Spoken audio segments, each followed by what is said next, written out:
welcome back to Boys and Ghouls Film Review, folks. I'm your host, Sarah Stephenson, and this is my co-host, Mike Stephenson. Hi, guys. So this is a movie that I've been dreading for quite a while to review for all of you. It's called Cannibal Holocaust. That was released in 1980. By lots of good group. An Italian guy. I'll mention all these guys' names in a minute. Now, the funny part is when this movie was made back in the 1980s, it was actually banned in our country, Australia. It was banned in Italy, and it was an Italian director. Yeah.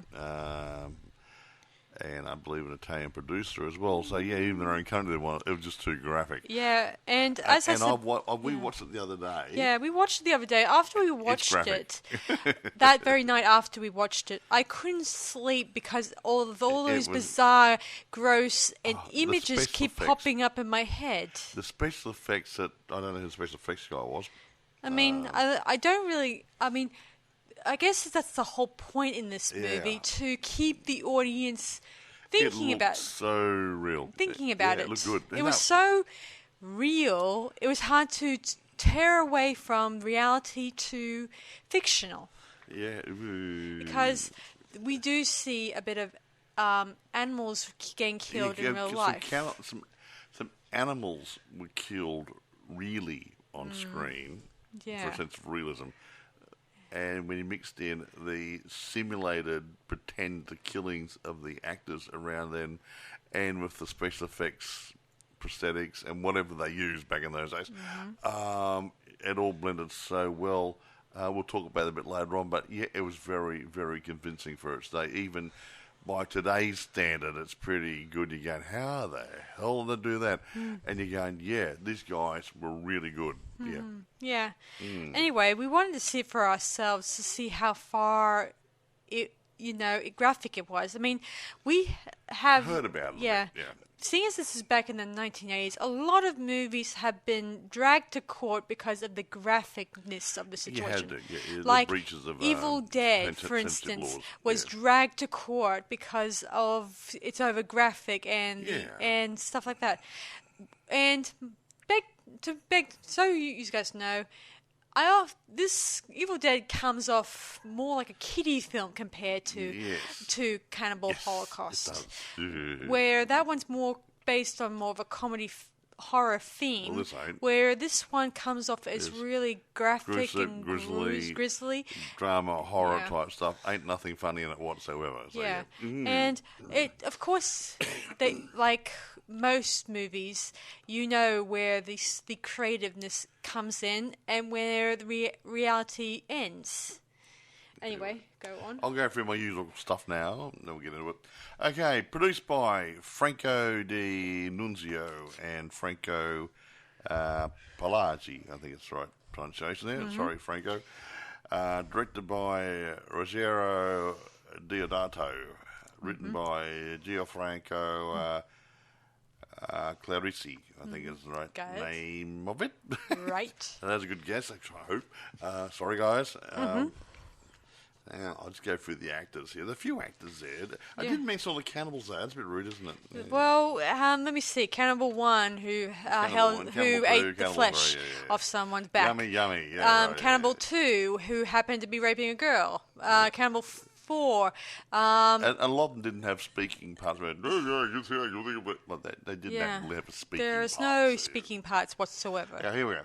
Robert Kerman plays Professor Harold Munro, who's gone to the jungles to find out what happened to these predecessors. Now, Carl Gabriel York plays Alan Yates. Luca Giorgio Barbarecci plays Mark Tommaso. Francesca Ciardi plays Faye Daniels. Perry Perganan plays Jack Anders, credited as Perry Perganan. I don't know why. Salvatore Basile plays Chaco. Chaco. I just got a guy, I forgot, Ricardo Fuentes, doesn't say who he's playing or whatever. Paolini plays executive, so it whittles down there, so I'll just leave it at that. You can see which ones Well, we just went through the cannon fodder. Yeah. I also mentioned, guys, the one thing I like about this movie is how, well, it's just like in this one, it doesn't make the natives, the Amazon and natives in this one, the villains. No, it's really funny. I mean, yeah, they were cannibals, they ate people and stuff, but they were provoked. It's like poking the bear, and they poked the wrong bear, didn't they? Okay. Yeah, see, the people that came into the country, the characters in our story, they go there and they stir up trouble. And did they? What? And then the trouble comes back and bites them on the butt. Really, in big time. And now I don't know too much about things, but I do know that the budget was $100,000. $100,000. Now that was probably dollars in those days, I would say. But I got no idea. I have no idea of the ticket sales. If there were. Well, no, it did. It went to different cinemas around the world, but just some countries banned it. It was probably just one day, and then they removed it because it was too over the top. It's in a couple of countries. And then a bit later on, they released on VHS, and they sold it in various edited forms. In some cases, they talk about 5 minutes of graphic violence, which they didn't want the people in their respective countries to see. So you guys know, years later, I think Mike was going to tell you this, guys, that Eli Roth, our favourite director, he also went ahead and made his own version of Cannibal Holocaust. Only I don't know why calling it differently named. That has often been mentioned in this movie. I kept calling it the Green Inferno. Wait. Okay, these people in this film, Cannibal Holocaust, were doing some footage for a movie or a documentary called The Green Inferno. Mm-hmm. So Eli Roth, a couple of years ago, back in about 2015, not too long ago, decided to do a tribute movie to this movie and similar movies, and he called it The Green Inferno. Mm-hmm. That's all it is. Okay? He was going to make a sequel, but I don't know what happened then. Yeah, well, maybe he got other things to do. If it was a slow year, he might make it. Yeah. But if he got other good projects to work on, if you don't too controversial, otherwise you probably won't get any money out of it. Yeah, although I did hear from Eli Roth, he said that he likes... Did you hear from him, did you? No, he said in a quote that he prefers movies with their solo or just one-off, one movie. No sequels, no prequels, franchise. No franchises. He prefers it that way. I mean, he's handed over the Cabin Fever one. You've heard of it, Mike? Yeah. He handed that to the sequels to some other filmmakers. Yeah. I think the studios, they pressed Eli to do another one for them. Come on, give us another one. But he told them, no, I'm not going to do it. Just flag the story onto someone else. Well, here's a funny thing. This movie that we're going to review is Cannibal Holocaust. They were thinking, I think they were thinking of doing a sequel, never did it. Yeah. But when he did The Green Inferno, it's unofficially being called Cannibal Holocaust 2. Why? I have no idea. Well, yeah, it's got nothing to do with the original movie. Well, it's similar. It's still got cannibals in the Amazon and different things, but it had nothing to do with the original. It wasn't a reboot. Yeah, it's just marketing stuff. So yeah. The one thing that both movies, the original and the Green Inferno, have in common, at least to me, is the fact that normal people who come to, how both of them deal with, filming, events with their phones and cameras and stuff, and these people in Cannibal Holocaust, they do exactly the same, poking the bear and trying to film as much as possible. Even the graphic and gory stuff is in there. And we're no different because who are the real primitives? Who are the real cannibals? And when I look at Green Inferno and modern technology with our iPhones, our cameras, our digital cameras, we're always filming, no matter what. We always film something that may be tragic or over the top, and then you know what we do? We put it online, and then rate my plate. Whoopee-doo. And it's sometimes people get a shock, and they would either ban it, like they did with Cannibal Holocaust. They wanted to ban it. Well, they banned some of my comments I make on MSM too, which is a bit rude. So we're not. This movie, the first one, is no different from what we're doing now. Yeah. So we kind of, because even though back in the day, I would say that the censorship laws back in those days were stricter, and I believe they did soften up, and they did actually release this movie uncut versions now, which actually you can get the uncut version and the director's cuts or whatever. And that's pretty much what we saw. We saw the director's cut or the uncut version. So it's my point is, guys, that how many times you've seen a person take out their phone when they record a car crash? Just quite about several times I've seen that happen on the news. A lot of people often take out their phone, film it, and then it goes on to automatically onto news. Okay, can we review the movie, or are we going to talk about car phones and Well, I'm just pointing out the fact that people love watching.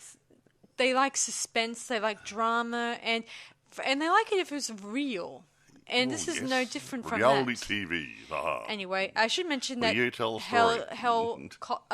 Cannibal Holocaust. It was the first of many found footage type movies. Well, one of the early ones. One of the early ones before Blair Witch, before Paranormal Activities, before all the other ones that came in 2000, obviously. So this one sort of started it all, I think. That would be the term. And that's review, folks. Thanks for coming.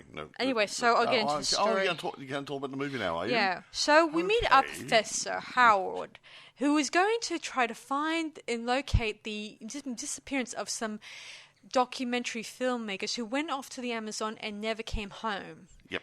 They liked it so much they stayed. Haha. So he goes to the Amazon with his two guides and whatever equipment he brought with him, and they head down to the Amazon. As they go, they kind of encounter a lot of they didn't have any issues because they did discover from another Amazon who was eating the remains of a dead person. I don't know who, whether it's our side or theirs, because they seem to eat their own too when you think about it. They eat each other, but they're enemies normally. Yeah. I don't say, I'm a bit pecky, so I'll eat mum today. I don't think it works that way. No, I suppose not. Right. Anyway,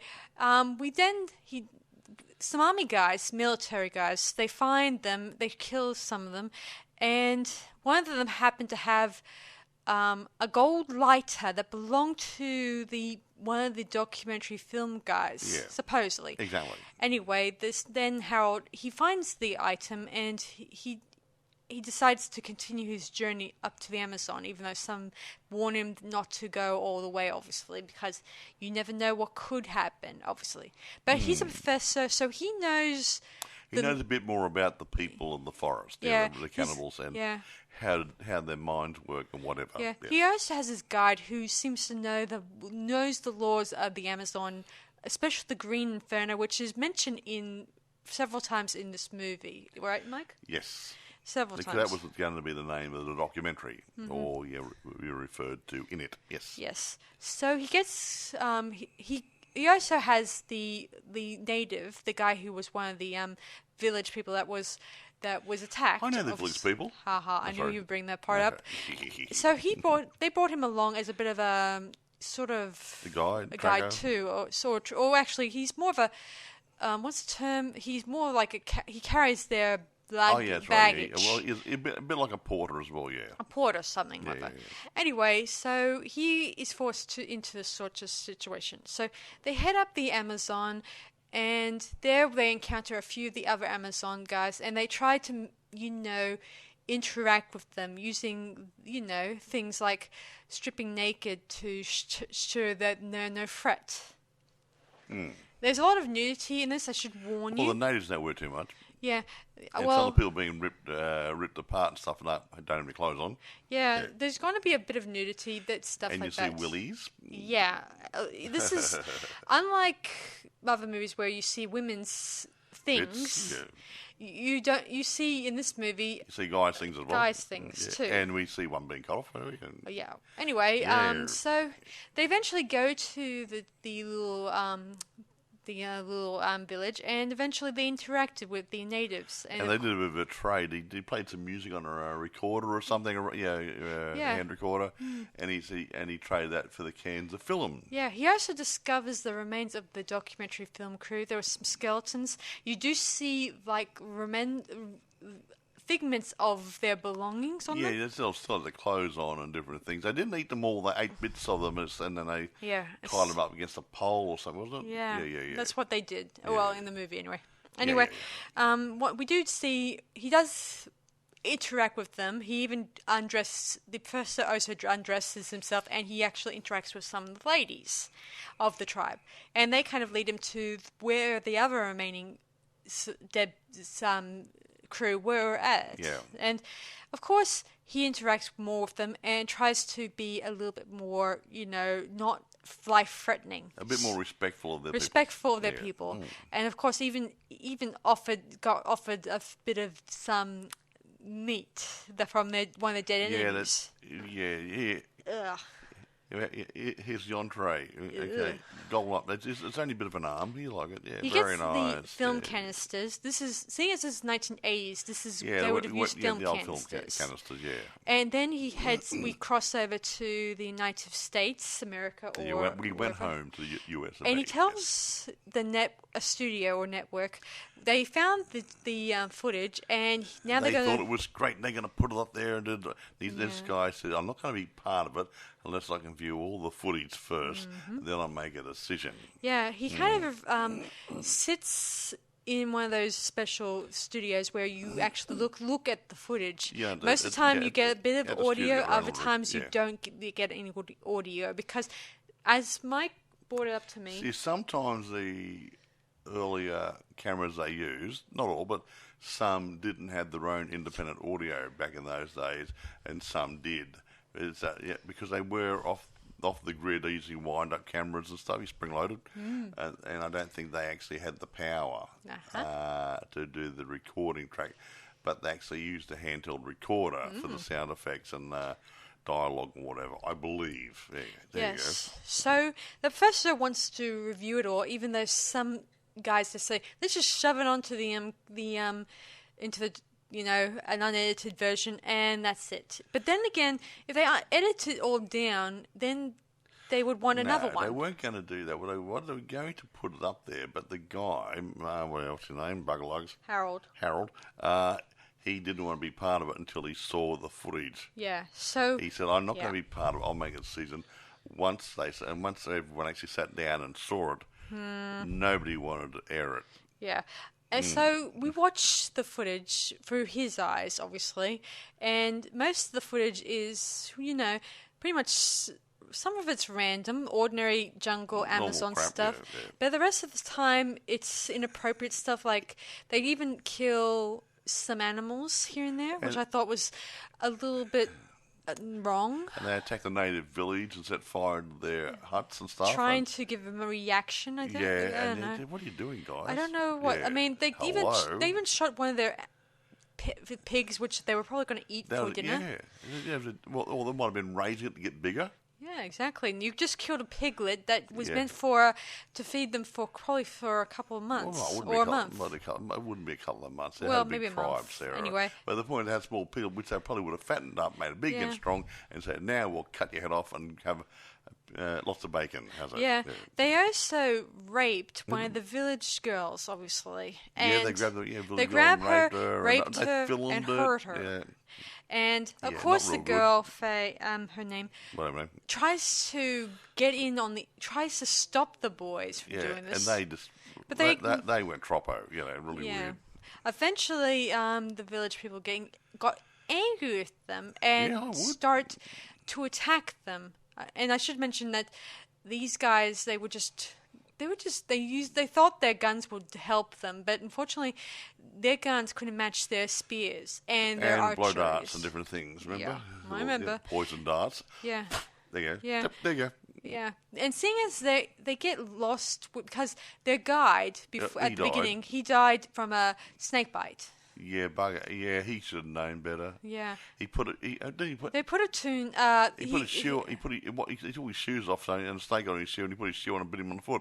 Yeah. Hello. The first thing you do is shake your boot to make sure there's no snakes or spiders. Most of the time, people have told me to put when you're in the any jungle setting to put your shoes upside down on a stick, so nothing will get inside them. Or give them a good shake before you put them on. Yeah, exactly. Yeah, or don't take them off. Good idea. I think he had blisters or something right while they're walking. Yeah, I think it was all the blisters. And anyway, he gets bitten and he's buried in the. They try to fix him up by cutting the wound open and getting the poison out, but sad to say, he went on to meet his maker. Yeah. He's probably one of the lucky ones. Yeah.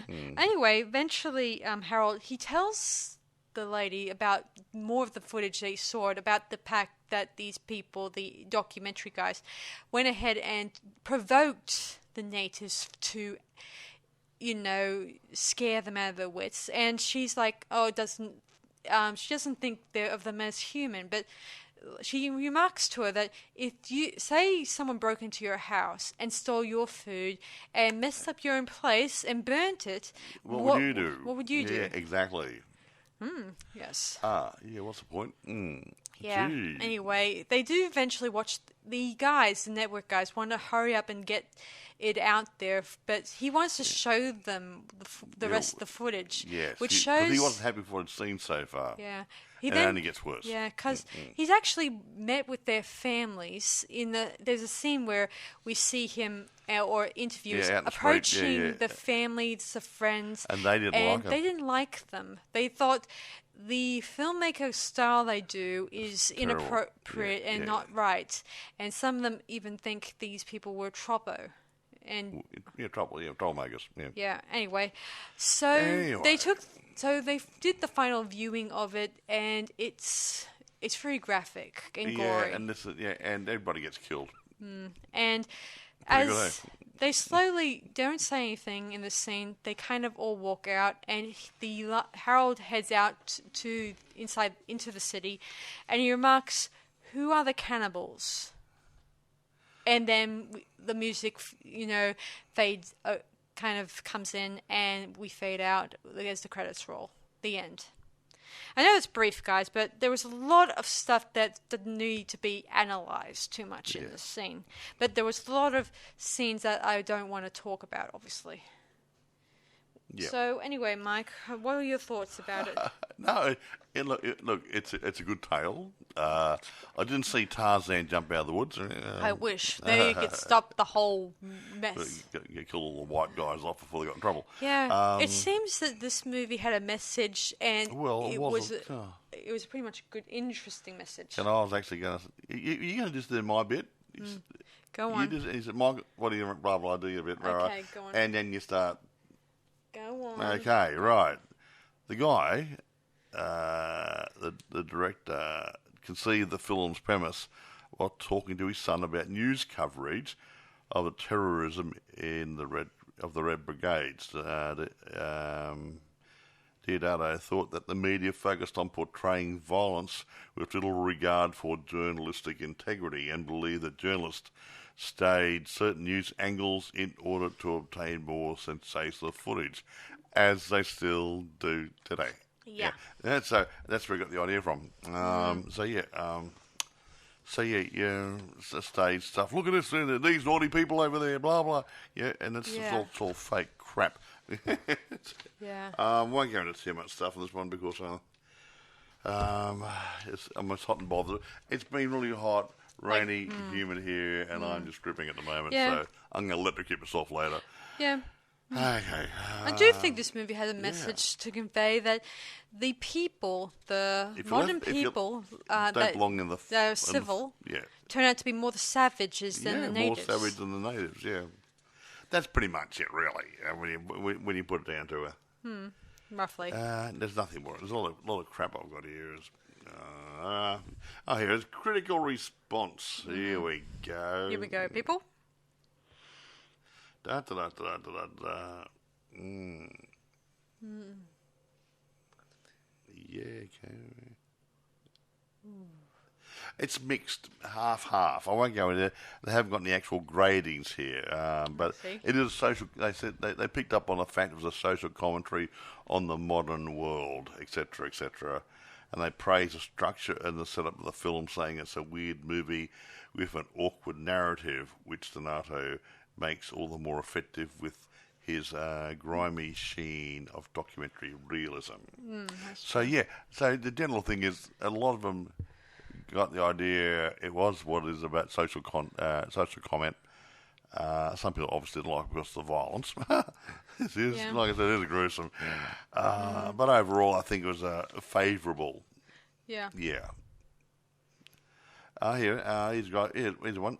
Robert Fershing of All Movie made a criticism saying, while the film is undoubtedly gruesome enough to satisfy fans, its mixture of nauseating mondo animal slaughter, repulsive sexual violence, and pie-face attempts at socially conscious moralising make it a rather distasteful, rather distastefully morally as well. So it's a bit of a mixture, so I don't know whether he likes it or not.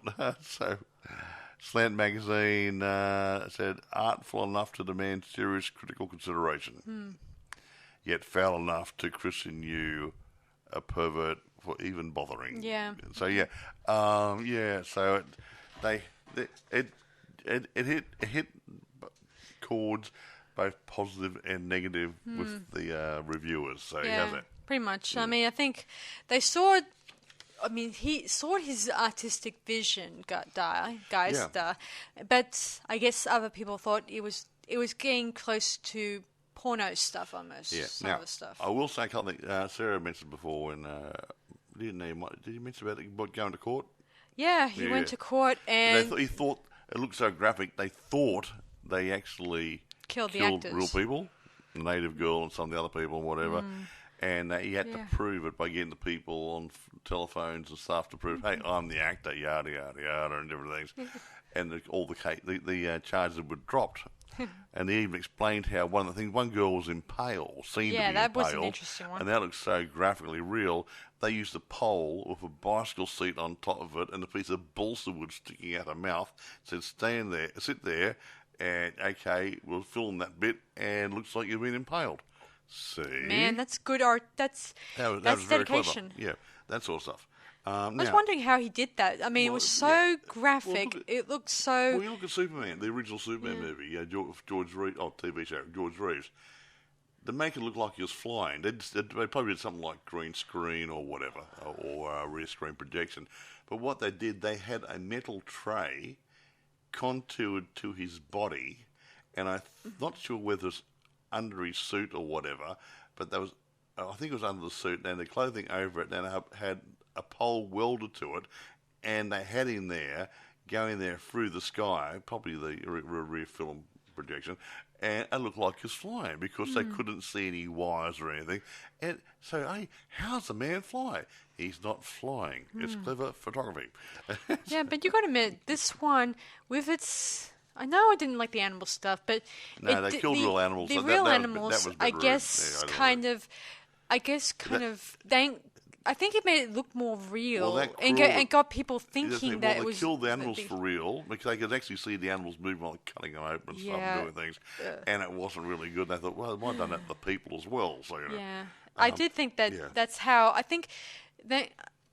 To some level, that I think thanks to the little bit the dead animals that were being killed on screen, and the fake, or not really, prosthetics of the dead people who were pretending to die, kind of made it more real. But I don't know if I liked the fact when they killed a turtle, because I thought it was too over the top. Instead of couldn't they just cut away but then again, they were actually focused. They were trying to make sensationalism. They were trying to make it as much as raw as possible. And that was because that's the sort of documentary they're trying to make. Now, here's a list of some of the things the poor animals went through.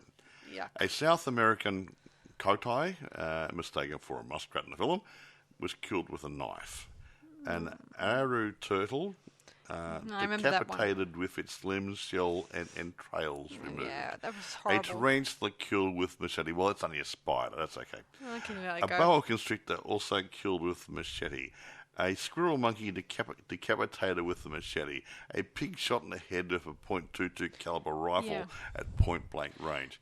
And this is all real stuff in frame, in the film. You know, and the worst part is, guys, that the monkey, they had to use 2 to retake. Yeah. And he had a stand-in, Yeah, so they had to do it twice. Yeah. Anyway, so dual animal cruelty, they crueled them. When they released the movie in lots of different countries who actually put it on, they took out about 5 minutes of film footage out to get rid of the more graphic scenes. So I'm not going to talk too much more about this because we're going to touch on the other movie a bit. Because I do think that whenever I think of the whole animal cruelty, I just feel sorry for the turtle being pulled apart and cut open. He wasn't all happy either. And all the jiggly bits. His guts was being dragged out. I mean, really, his intestines and stuff. It was real disgusting and graphic. It looked really good from a film-making perspective, but when you know it's really, you say, this is gross, the poor animal. So, borderline. That's probably one of the reasons why, to this day, they sometimes would often have the real animal, but then they were able to cut away and then use prosthetics when they were just like when House MD, that show, they had a whole room full of open body cavities. They put the organs in there. It looked like they're actually taking them out using scalpels and stuff and different things. Yeah. And, had all this prop stuff, so it looked like they were doing an operation, and they weren't. So they could have done something similar, but back in those days, probably didn't have the technology. Anyway, irrespective. Now, we'll rate this one now. Yeah, we'll rate the other. We mentioned the other one later. I'm going to rate this. Believe it or not, even though it's grisly and horrible, and they push the boundaries a little bit too much, I'm still going to give it a 9. I think it's really clever film the way they did it, even though they really pushed the boundaries and actually jumped over the boundaries a couple of times and ran away. I agree. I'm going to give it a 9. Yeah, I agree with Mike. I mean, I didn't like the nudity. But I don't like the animal cruelty. And the rape scene was really graphic and stuff. No. Yeah. It didn't even look like it was pretend. It looked really bad. It looked really bad. I mean, I thought maybe they would sue the person who may have gotten raped. I mean, it was pretty rough stuff they're doing there. And I think a lot of the rough stuff was actually rough stuff. Yeah. Even though they probably didn't rape the girl and different things, I think they were really very much hands-on when they're doing any rough stuff. It was all really rough stuff. So, So what are you going to give it? I gave it a 9. I'm going to give it a 9 too, because while I didn't like animal cruelty and I don't like over-the-top nudity in some movies, but I gotta admit, I like the fact that it convinced me enough to think it was real. Yeah, and that's what a good movie is supposed to. It's supposed to take you into the movie and say, whoa. Unlike other movies in the past that just would give you gore and make you think it's real, but you know deep down in your minds that this is prosthetics and it's not real. But this one looks so damn real. It drew you into the movie going, whoa. And that's what a good movie does. Yes. So go on, Mike. Where do you get it? Where you can get it, yes. Now, eBay. Excuse me. You got a bit of a sinus trouble at the moment for all the bad weather. Probably a frog in his throat. Ribbit. No. Okay. Okay. eBay. Yes, there are quite a few for sale, new and used. Okay. Mm-hmm. Amazon, you can rent it, and it's for sale. Mm-hmm. Now, there are Blu-ray copies for new releases. Now, I will say a couple of things there. Note, there's VHS out there because it's being an old movie. Some film dates are new release dates on them. So it's a 1980 film, but it might say another date altogether because it's a new release, a new cut. So when you go looking for it, whether you're going to rent it or buy it, just look for the director, Ruggero Deodato, or the producer, Franco D'Annunzio, or starring Robert Kerman. Yeah. You look at that's a good good lead into you got the right film. Yeah, okay? Good idea to look for the names. Yes. The director, I always the do, writer. because sometimes I get the dates wrong because of different release dates. I mean, it says here it's 1980. Now, it could have been made. The other movie we're going to talk about in a minute, it was made in 1 year, and it's a 2013 movie, but didn't actually get released to 2015. Yeah. So it's 2 years difference. So you can't always go by the dates. Yeah. Well, you're going to find movies that will be as. No, the dates are all can be based on the release date. If it's a recut of an original movie, they might put the new release date on it, so they know it's a new release. Yeah, you're going to find, guys, that a lot of movies they get released in 1 year and then taken away, and we don't see them again we kind of get them locked away in a vault. But they'll often come out and they get redigitalized and everything else. They come out with the original date on them. Yes. But sometimes, if this here, it's been re-released and edited and whatever, and they sometimes put the new release date on them. Yes. Not always. Not too long ago, they had a George A. Romero movie that was never released, but it got released after his long passing. Yes. So I haven't seen it yet, but I know it's on Netflix. What's it called? I'm not sure what it's called, but I know for a fact it is an old film that probably never saw the light of day, or probably was either too hard to understand or too graphic. Or incomplete, maybe? Or incomplete. Maybe, yeah. You're going to get a lot of movies that may be incomplete because either they ran out of money or they didn't... or he died. Or didn't have the funds to complete it. Anyway, go on. Now, we've done a lot bit. Now, we want to touch on the Green Inferno just briefly. Yes. As you guys know, what Green Inferno means. It means the darker and creepier rougher parts of Amazon. Which means the ones with the terrifying monsters or terrifying animals or terrifying natives or tribes. And spiders and... Anyway, now... Sort of like the ones you heard in Tarzan that they often but they weren't keep going on about. Lions and tigers. No. Anyway, go on. Now, Eli Roth wrote the screenplay with Guillermo Amado, whatever. I think that's the right pronunciation. The story was by Eli Roth, produced by Eli Roth, and directed by Eli Roth. I won't go through all the actors because I'm not going to review this. But he did this paying homage to this movie and similar movies of that era. Yeah, so he was going to make this into a sequel to that. He was going to do a sequel, but he hasn't done it yet. No, I meant the Green Inferno was a sequel to Cannibal Holocaust. It wasn't. No, I think you didn't. Didn't you say something about that? No, I said it was going to be titled. Said Cannibal Holocaust was thinking about doing a sequel and never did. But this one here has been referred to by some people as Cannibal Holocaust 2. Okay. But it's not a reboot. It's got nothing to do with the real movie. It's got a similar theme. Yeah. Cannibals in the Amazon. That's about as far as it goes. Yeah, the story's quite different. In that one, it deals with a bunch of teenagers who came from college who go over to the Amazon to protect the forest from developers. Yeah, some engineering company or somebody's going there, going to denude some of the area and displace some of the cannibals and stuff. And the stuff that these well-meaning university students do. We're going to protest and thwart their work and everything. I also found a reason behind why the natives attacked them in the first place.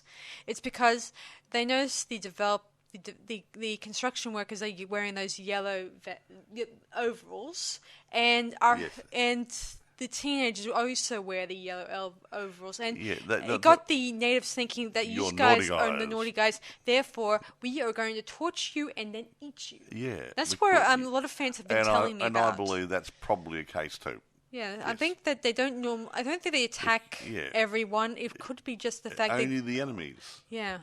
And some people, I read this years ago, cannibals do not necessarily just go and eat other people. You might have vegans in there, okay? But what happens is, a lot of cannibal tribes, as far as I read years ago, will, if they go into battle against an opponent, another tribe, and the person put up a good fight and they're a good warrior, they would eat part of him to get they thought they would get part of his skills by strength. eating part of his flesh. So that'll make me a stronger warrior if I eat part of his flesh. It's not a case of, oh, what are we having tonight, Mum? We're going to have Uberman, and we're going to eat him. No, it doesn't work that way. Yeah. I think it's a case they would eat ordinary food, pigs, goats, whatever, lizards, crocodiles, and other things, but they would only eat other people if they respected them. Yeah, it does explain why you see in both Cannibal Holocaust and the Green Inferno a lot of cows and pigs roaming around, and no doubt that they probably would usually eat them. It wasn't a petting zoo. They're going to get eaten at some stage. Eventually, like we often do when we're Anyway, we're not going to review this movie anyway. We're just touching on this. We're only making a reference to it. But anyway, this movie is not quite as graphic as the first movie, but it has its bits. Yeah, interesting thing, guys. Yeah. The guy who does the prosthetics for this one and the special effects makeup stuff is our dear friend. What's his name? Who's it? Greg Nicotero, who just came on board to just assist, is the guy who assists with prosthetics. He's been doing this for a long time, hasn't he? Well, actually, I've been rewatching The Walking Dead, and he's the exec producer as well on that and different things. And he's also an actor who worked on a few of Zeds here and there in the zombie. He's a very good man in his trade. Well, you're going to find that he is one of the he's a dime a dozen when it comes to this sort of thing. I mean, he's not a dime a dozen. Okay, not a dime a dozen. He's king of the pile. At the moment, he's the only remaining people that's the remains of the George A. Romero's legacy, if you will. So he's sort of carrying on that legacy of gore. The traditional ways of making gore, instead of let's just throw in CGI and just that's it. They're doing it real. They're doing prosthetics and real stuff. Yeah. Now, reception for this one, it didn't get good ratings because obviously the critics don't like the blood, guts, and gore. Give me a break, people. No, they don't like it. That's the whole point. But having said all that, it's got what people who like these sort of movies would like to see in the movie. It's kind of a cool milked down version of Cannibal Holocaust. But having said that, this one was made for $5 million, and it box office at about $13 million, and who knows what did in home media. So it's obviously made money. It might have made Eli too many friends with the critics and stuff, but a lot of people. The film received a glowing response from horror novelist Stephen King. He thinks legend. It's great. Who wrote the film is like a glorious throwback to the drive-in movies of my youth. Bloody, gripping, and hard to watch, but you can't look away. And that's what you want in a movie. Something you get... I don't like it, but I can't stop watching it. It's really interesting, and it's great. You get dragged into it. Yeah. See, you got the glowing report from the man himself, Stephen King, who gives it a nice glowing review. Yeah, there you go. So a lot of people bagged it. Films criticised by Survival International, which campaigns for Indigenous people and Indigenous peoples living in voluntary isolation, just like the other movie, and it makes them look like the horrible guys. They're not really, But in the other one, it was more or less trying to defend the natives in the those Amazon tribes. But in this one, it was more like making them the enemy, even though. Most of the time, when you think about these movies, it's kill or be kill in that movie too. And they did focus on, we're going to eat you, and I don't think it works that way, honestly. Yeah. They'd only eat them if they respected them. Yeah, and in the Green Inferno one, it was more about who will die first, and sometimes even the good people, or not really the good people in the group, would throw them into the wolves. Yeah. Anyway. And you know what I mean, what I mean by wolves. Anyway, there was one guy in that movie who just naturally wanted to throw every single one of them to them so that he could survive. He'd be last man standing. Hopefully get out. And he ended up being left in the jungle. We think maybe there was room for a sequel at the end of it. They thought a satellite image had him stand there in a forest. Yeah, and the girl, last girl standing, got out of there and managed to wave down a helicopter and escape. With the military guys. Yeah, the military guys. Now, this one here, if you want to have a go at the Green Inferno as well, we're not going to do a rating on this one. No. It is a good movie. It is a good movie. You can good watch. It's a good watch. eBay, it's for sale. Amazon, rent and for sale. So, like I keep saying, it's probably streamable other locations. So, have a look around, but you can get it there. Yeah. Having said all that, I'm knackered. I'm dripping wet. I want to put a fan on. We feel like we're in the Amazon, if you get my meaning. We're going through a rainy period at the moment, and the humidity's through the roof. And I can imagine what the Amazon must be feeling like when they're going through rain. Exactly. With that much humidity in the air. And you have a shower and you come out and dry yourself, you're still wet. It's just bad. And all right. You just can't keep dry. So you know our thoughts on the Cannibal